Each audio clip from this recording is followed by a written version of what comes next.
Hello everyone, how are you today? I am your teacher Jem Raymond and today I will present to you the different MOVs na kakailanganin ni Master Teacher sa kanyang portfolio para sa RPMS Objective number 14 for this school year.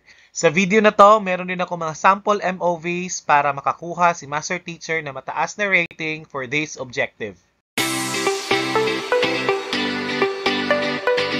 Hi everyone! Welcome to my channel. My name is Mr. Jem Raymond Chen, Master Teacher 2 from Escalante Central Elementary School. Click like and share if this video tutorial helps you. Don't forget to click subscribe below to keep updated for my future tutorial. Now, what are the RPMS objectives ng ating mga Master Teachers? Our Master Teachers have 15 RPMS objectives for this school year. Sa 15 na yan, meron silang 7 na non-classroom observable indicators. And we will focus on our PMS objective number 14, initiated professional reflections and promote learning opportunities with colleagues to improve practice. Ang objective na to ay nangangahulugan na si Master Teacher ay nag-organisa at nagsagawa ng mga activities na kasama ang kanyang mga colleague wherein nabigyan ang kanyang mga kasamahan na guro na mag-reflect sa kanilang mga experiences, sa kanilang mga pamamaraan sa pagtuturo or mga teaching strategy. Si Master Teacher dito ay nagbahagi ng kanyang mga kaalaman para matulungan ang kanyang mga kapwa guro at ma-improve palalo ang kanilang pagtuturo. Master Teachers are rated according to quality and efficiency para sa objective number 14. Unahin na muna natin ang indicator na quality. Kung walang mapakitang MOV si Master Teacher, then rating 1 ang kanyang makukuha sa quality. Rating 2 naman ang makukuha ni Master Teacher kapag siya ay dumalo lamang sa isang coaching, mentoring session or LAC session. Dito, si Master Teacher ay naging bahagi lamang ng activity, ngunit hindi siya ang nagplano o nagsagawa ng activity. Kung baga, siya ay participant lamang at hindi siya ang namuno o nag-organize ng activity. So, ang MOV na pwede niyang ma-attach dito ay proof of attendance lamang. Pwede itong picture or attendance sheet during that LAC session na naatinan niya. Rating 3 naman ang makukuha ni Master Teacher for quality kapag nagplano si Master Teacher ng isang coaching or mentoring session or LAC session na napapatungkol sa objective number 14. So again, dito siya ang nagplano kung paano matulungan ang mga kulig na mag-reflect sa kanilang teaching practice. So ang MOV na pwede niyang i-attach ay ang approved LAC plan.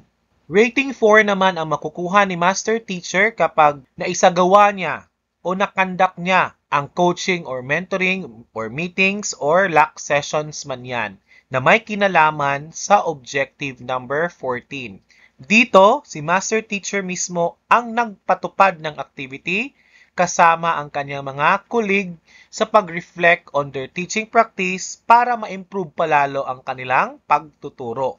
So, pwede ang training matrix ng LAC session about this objective 14 ang kanyang i-attach dito.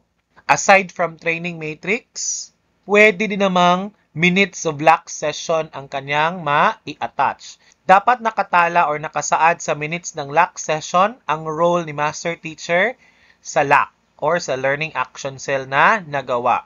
Of course, dapat mag-attach din si Master Teacher ng proof of attendance kung minutes of LAC session ang kanyang napiling MOV for this objective. So aside from training matrix, aside from the minutes of LAC, pwede din namang PMCF ang i-attach ni Master Teacher to get rating of 4. So, since wala namang nakalagay dito na annotation, so pwedeng PMCF lang ang i-attach ni Master Teacher to get rating of 4. Again, hindi ang tatlong ito ang necessary i-attach ni Master Teacher to get rating of 4 for quality. Pumili lang siya ng isa sa mga ito to get rating of 4. Rating 5 naman ang makukuha ni Master Teacher kapag ang kanyang MOV na nasubmit ay nagpapatunay na siya ay naggabay o nag-guide sa kanyang mga kulig sa pagpaplano ng professional reflections at iba pang mga learning opportunity para mapaunlad pa ang kanilang pagtuturo. So, ibig sabihin, si Master Teacher dito ang nagplano, ang nag-organisa, at nagpatupad mismo ng activity like the LAC session or even meetings or other professional activities related to objective number 14. Si Master Teacher mismo ang nanguna at nag-guide sa buong proseso ng activity. So again, pwede niyang gamitin ang MOV number 4, which is the minutes of LAC session na nagawa. And of course, mag-attach din ng proof of attendance.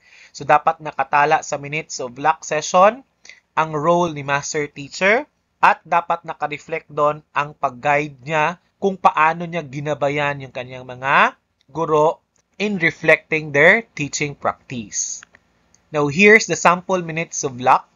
Of course, Master Teacher should attach attendance sheet or photos or any proof of attendance sa LAC session.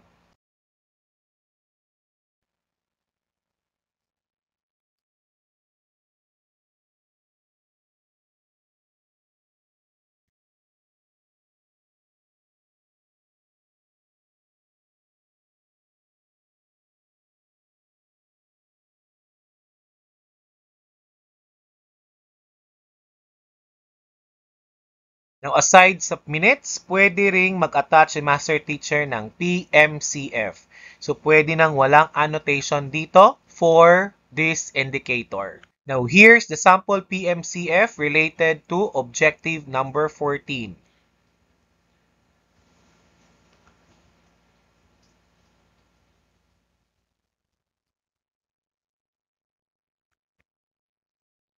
So, aside from the minutes, aside from PMCF, pwede rin namang mag-attach si Master Teacher ng personal notes or reflection notes mula sa kanyang mga kulig sa regional or division or school-led NSET or other trainings supervised and conducted by the Master Teacher. Now, here's the sample personal reflection notes from the colleague of a Master Teacher.